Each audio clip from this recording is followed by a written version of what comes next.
J'ai vu que certains interrogeaient un changement de ligne de la CFDT. Eh bien non, sur les retraites, la CFDT a des propositions fortes et nous les défendrons fermement.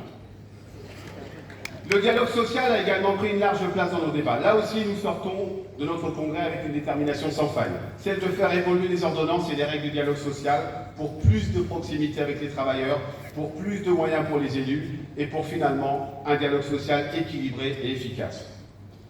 Et bien sûr, durant ce congrès, nous avons pris des engagements forts pour les travailleurs eux-mêmes. D'abord, de faire du travail une nouvelle conquête sociale. C'est un des titres d'un chapitre de la nouvelle résolution. Sur les questions de pouvoir d'achat, sur les questions du partage des richesses, du pouvoir de vivre, de conditions de travail et d'organisation du travail, nous ne relâcherons pas la pression. Les travailleurs nous attendent. Oui, les travailleurs nous attendent plus que jamais. Ils ont confiance en la CFDT pour défendre leurs intérêts. Et ils pensent que les syndicats ont un rôle majeur à jouer dans la redéfinition des modes de travail actuels. C'est ce que nous dit le sondage Kantar qui est paru cette semaine. Suite à nos débats, notre proposition de banque de temps elle-même devient de plus en plus opérationnelle.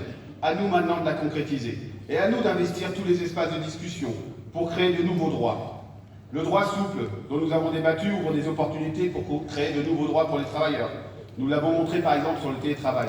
Toutes ces opportunités qui nous sommes ouvertes par nos choix collectifs, saisissons-les. En votant la résolution, nous avons également pris des engagements pour consolider et renforcer nos services publics, la santé, l'école, les services publics de proximité, du quotidien, la justice, la police, les finances, etc., etc.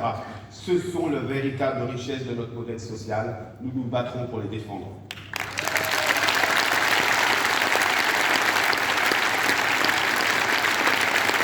Des engagements aussi pour faire de la transition écologique un vrai sujet syndical, pour combattre de toutes nos forces les discriminations qui sont devenues insupportables dans notre société, pour continuer à construire une Europe sociale et une Europe qui protège ses citoyens. Sur toute notre résolution, nous interpellerons sans relâche le gouvernement et le patronat. Nous avons commencé à le faire à cette tribune, ici, lundi, mercredi et encore ces jours-ci. Cette interpellation a été relayée par la presse. Je n'y reviendrai pas, mais je tiens à le dire.